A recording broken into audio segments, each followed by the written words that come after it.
I'd like to just put in a small thing of saying that how many of us over here, many years back, a chef was never known. Okay, he was always at the back bench. He was never distinguished. But today, if you look at it, a chef is known for the restaurants that he runs, the hotels that he runs. Chefs today are brands. And now over here we have two distinguished chefs in their own capacity. I have to my right Chef Aungshuman, who's the executive chef at the Leela. Aungshuman, over to you. Would you want to give us a brief intro about yourself?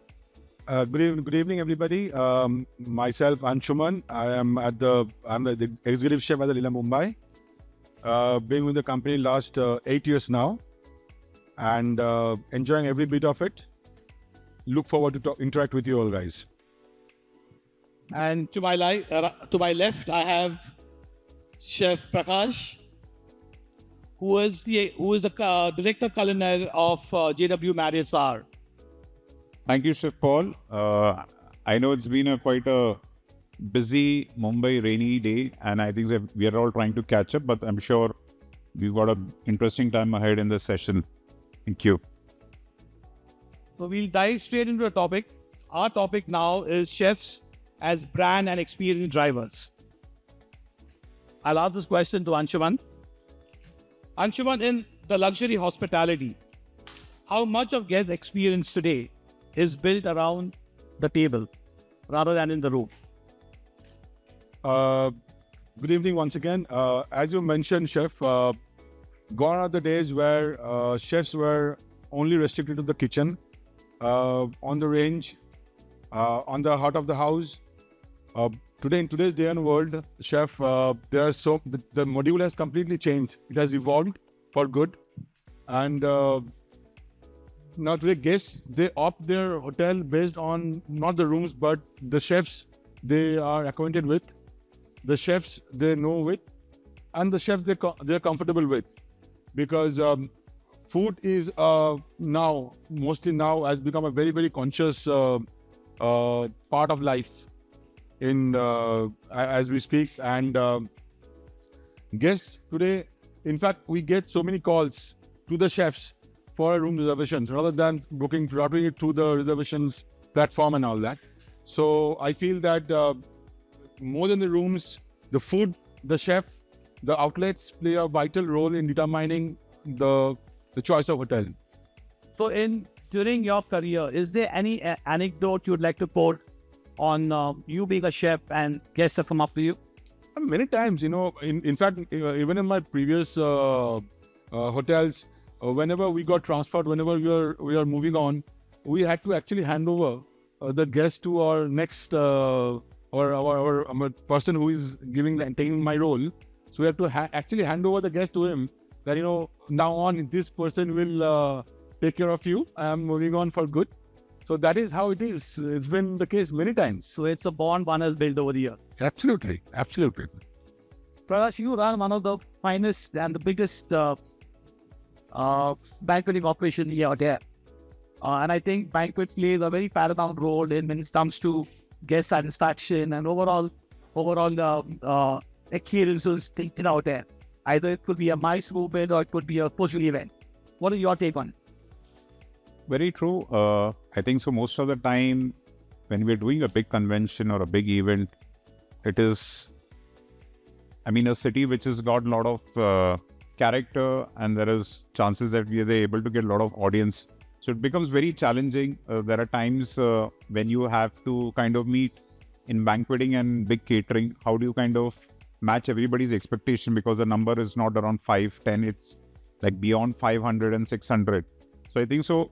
We try to get the pulse of the main host, or you can say the company, what is the agenda. And then I think so eventually we come to a common ground where we tell them what is our strength and what they are looking at. I think this kind of philosophy has helped us in handling one of the major banqueting events.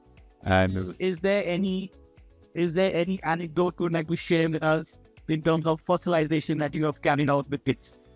I think so, voicing out to what Aungshuman has just mentioned, I think so most of the time it is the word of mouth of these guest which helps us.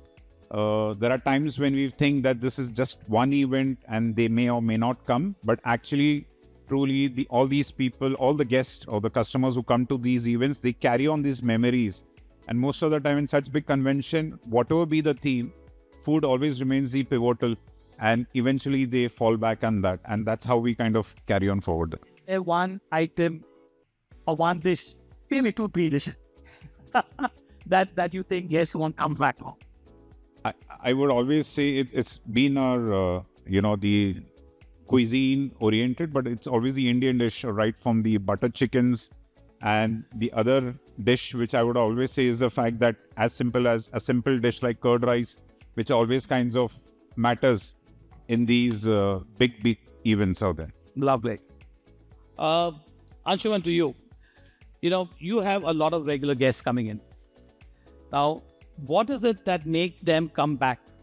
What is it that Aungshuman does that tell these guests, I want to go back to the Leela?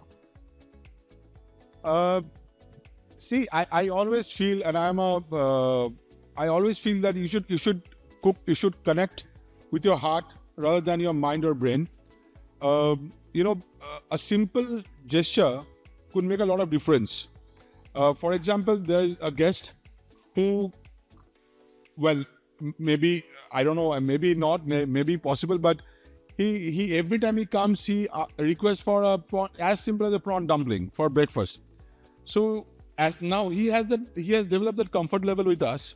So if whenever we see his name on the guest list, we make it ready, and the chef, whoever takes charge of the breakfast, he just goes and say, "Sir, your prawn dumpling is ready." So maybe that give him a comfort level, that confidence, which makes a difference. That personalization. Absolutely. Yeah. What about you? In your hotel, what do you think would be a turning factor that guests will be come back again and again? Is it just because of banqueting, or is it the offering that you have, is the restaurant that you have, or is it the brand that you are? You are a big brand in the city. So, all the factors which we just spoke, of course, the brand factor is there. But I think so most of the time it's the guest expectations. And if you see the kind of profile or the demography of the guests which we have, it's quite varied, and the expectation also pretty higher. So the only way where we can be able to match or exceed the guest expectation is through connect. And it, as just Aungshuman mentioned, it has to be a human connect rather than a digital connect. Or there are different ways now we have that we can connect, but till the time we don't have the human connect, we won't be able to kind of excel in the experience and the value which we offer there. So do you agree that chefs are brand today? 100%. It's been a proven fact that many hotels, many restaurants, many hotel restaurants, they run by the chef. People come back to the hotel just because they connect well with that particular chef. This is no denying. It has been a proven fact now. I'd like to cite one of my examples. I remember when I started my career in industry. At that point in time, you had Chef Sanjeev Kapoor, who had made it really big, and actually kudos to him. That it's because of him as a brand then that he has kind of propelled the chefs to a different level altogether. So that's how strong a brand is. Would you agree with me on this note? Yes, as we just mentioned, the transition of chefs has moved on a lot. The chefs have definitely become the image and the brand, and also a lot of times it's the chefs who drives even the business acumen for any restaurant to do good, his insights, and that's what kind of differentiates from the other restaurants. Any restaurant, we have seen so many restaurants standalone, and even the hotel restaurants, when it's driven by the chef, it has got a bigger impact and kind of makes a very meaningful experience altogether. Yeah. So it is a known fact that chefs are brand today, and today you see a lot of chefs, with us, Chef Vikas Khanna, Chef Ranveer Brar, Chef Sanjeev Kapoor. A lot of them on their own have now opened up restaurants. They've written down books. So it's a brand by itself. We will go to our next topic, which is going to be on culinary as a core revenue. It was earlier known that the F&B was a support system. Today, the culinary is rivals to the revenue that you get into your rooms. If not, some hotels are even the F&B revenue is more than the rooms. Would you want to comment on that? Absolutely. When I started my career in 1998, even then, the restaurant used to be, because there are rooms attached to the hotel. But in the recent past, or maybe a little bit before that, last 15 years, the dynamics have completely changed. People come to stay in a hotel just because there's a particular restaurant attached to that hotel. Culinary is no more a back support. Nowadays, whenever as we speak, because hotels are known by the brand of the restaurant that they have. So definitely, no, not at all. It is no more a back support. True. Prakash, to you, this question is, with large format in banqueting, wedding and convention, how do you balance scale with culinary quality? Yeah, I think so. This remains the challenge throughout, and I'm sure in coming days and years we'll find that. I think so. The right way would be to deliver the quality. We need to have the right set of talent, and also train the team in understanding what quality is. Because there are times when you're doing a big event or a catering, you can see the service time or the delivery time is quite stretched, and most of the time it's a human tendency that the concentration and the awareness kind of drops. So I think so these are the two factors: a great talent and the right quality training input will help us in keep delivering quality. Aungshuman, you've got signature restaurants in your hotel. Okay, they've become destinations. How do you think that combating a restaurant like that, against a standalone, where would you pitch yourself? So, standalone restaurants are doing exceptionally well, no denying the fact. Be it Bombay, be it Delhi, be it any part of the world, they are doing fantastically well. We also we have our standalone restaurant by the name of Jamavar in international destinations. But the core of the fact is that as long as you maintain your standards, you don't cut corners, retain the right people, develop right talent, like ITC does. It is. Food is food. Be it standalone, be it hotel. As long as you maintain the standards, retain the right people, focus on training, it can do it. I totally agree with you on this, because I think it's important to get your guests confidence, and that is when you get their confidence, when you will really do well. Prakash, as your restaurants, when the new restaurants opening up, sometimes they are a threat to a 5-star hotel, and we always say that in a 5-star hotel, if a new restaurant open up, he's eating into my business. Does that ever bother you? Yeah, honestly, it does, because the kind of when you work in a set system in the hotels, there are multiple processes, and when a standalone restaurant opens, they come up with some bright new ideas, and of course, when they open a new restaurant, you have to be adapted to the latest innovation which is there in the market. And that is one side. The other side is this opening of new restaurant has also kept all the hotel restaurants, even if we recently opened 2 new restaurants. And the most important thing for us was what is going to be our strength when we opened Barkat, and also we opened the 19th floor in L. What is going to be our strength? At the same time, when a new restaurant, or standalone restaurant or a pub or a lounge opens, we try to kind of derive or infer what is the thing which is working in the market. So they keep us on our feet. And that makes it quite interesting in our culinary field. So you guys do your SWOT analysis? Yes, absolutely. Absolutely. Oh, great.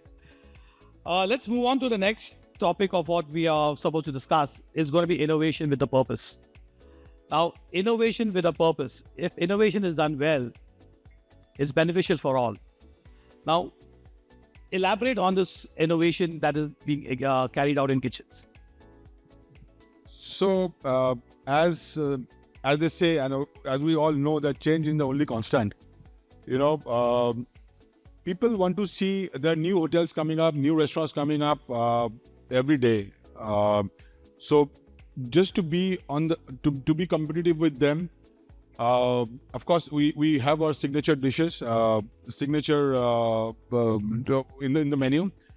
But unless and until we innovate new ideas, new dish, new way of serving things, new concept, people will tend to forget. Though Leela being a 40-year-old hotel, there are people who come. They are very loyal. They come for a particular dish, or as we say that there's a particular chef. There are chefs in the team who was there for the last 40 years even.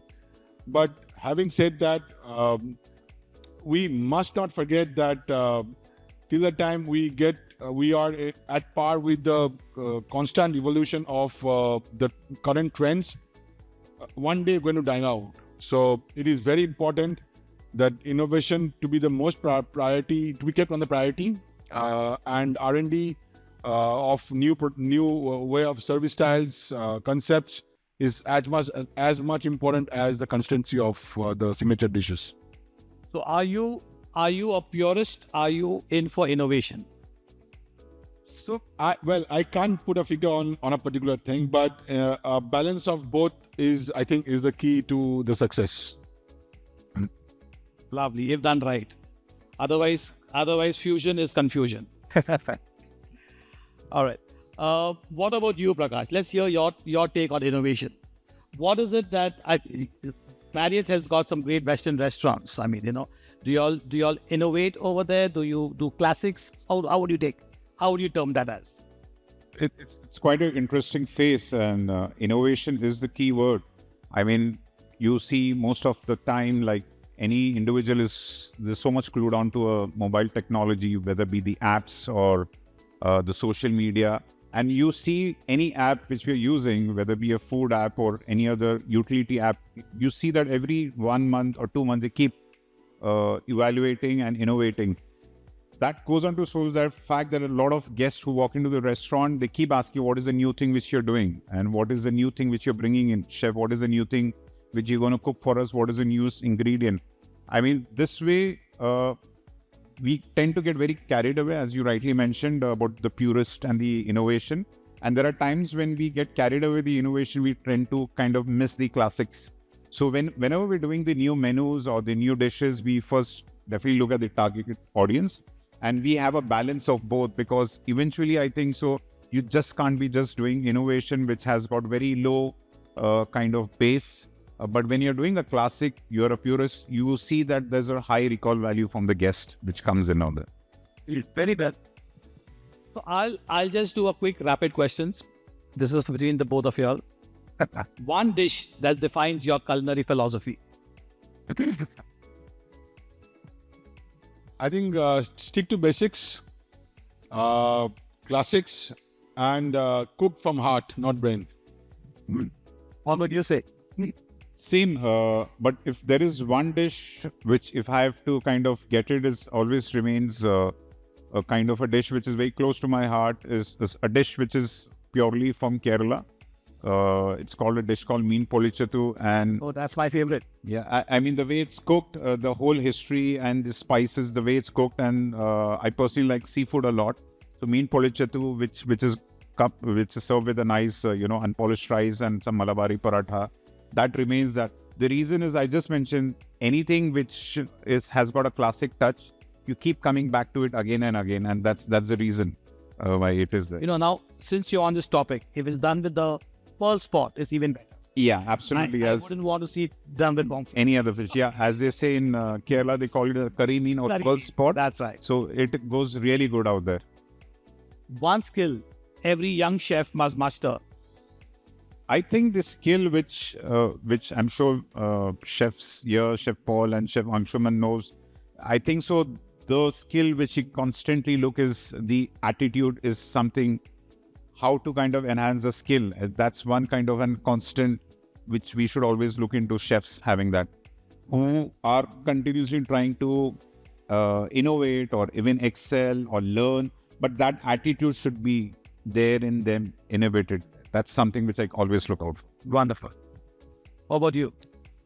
I think to add to that attitude, I think passion is one thing which will, which it's a non-negotiable thing which a chef must have, because it's hard work, it's long hours, it's sacrificing your social life. Till the time you don't have the passion, I don't think anybody can survive being a chef. So I give advice to young chefs when they come to our hotels. I tell them, you always stick to your basic.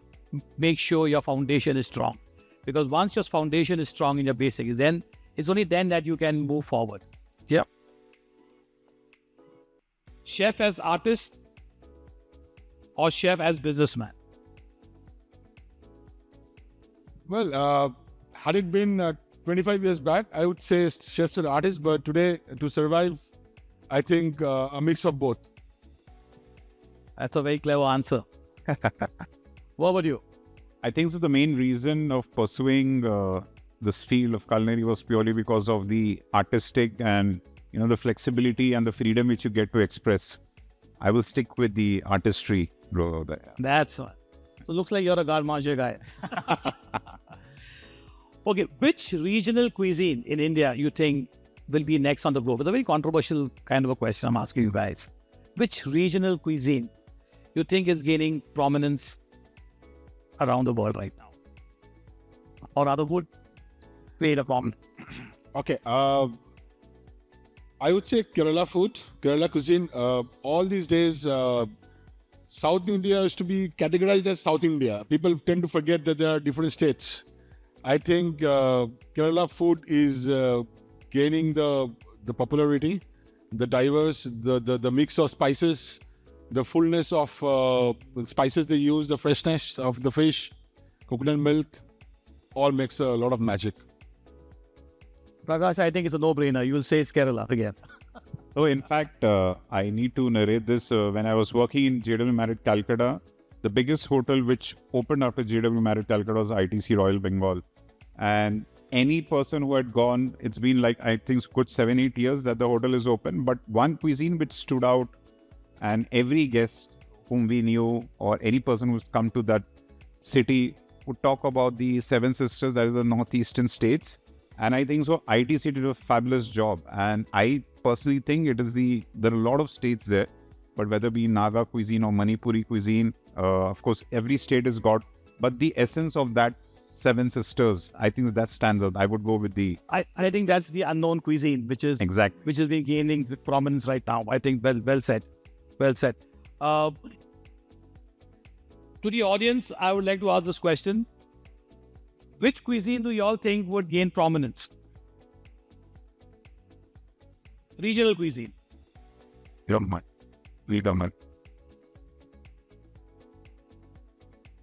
Anyone? Yes? I think Malwani. I think you get the mic. I think Malwani, Konkan, more of the Maharashtrian food doesn't get covered very comprehensively, at least where I've been. But you guys might know that better. You're betting on the chefs. No, but I think in my take, I would go with what Aungshuman said. I think it's the South Indian cuisine, which is kind of gaining a lot of prominence right now and internationally also. The humble curd rice apparently was the reason why one of our chefs won a medal. So you can imagine. Yeah. I would like to ask Aungshuman this question. Aungshuman, there has been a lot of business opportunities which has come up during the COVID time. I mean, it's just I'm just deviating from the main topic. But as chefs, what do you think we did right to gain a lot of importance?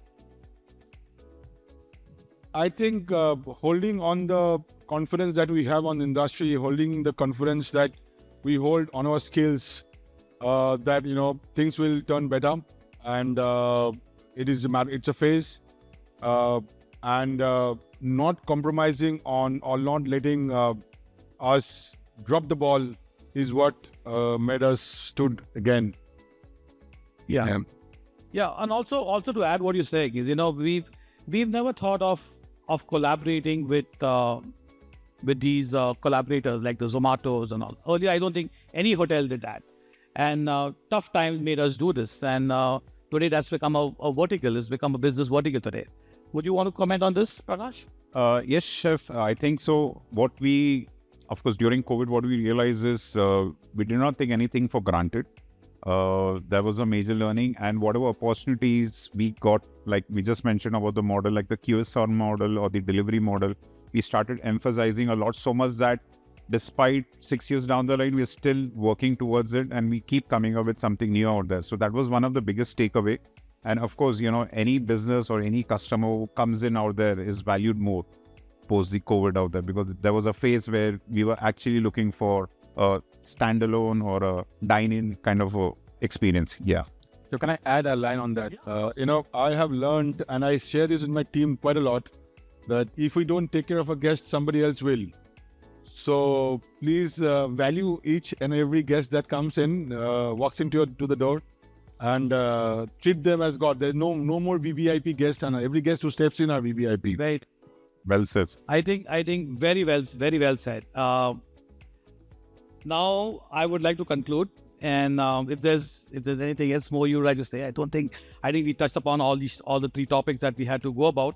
So it's a fact that today chefs are not in the background. Chefs are today brand ambassadors. They are businessmen, and they're artists. All right. So I'd like to thank you for joining in this wonderful session, Aungshuman and Prakash. Okay. Thank you so much.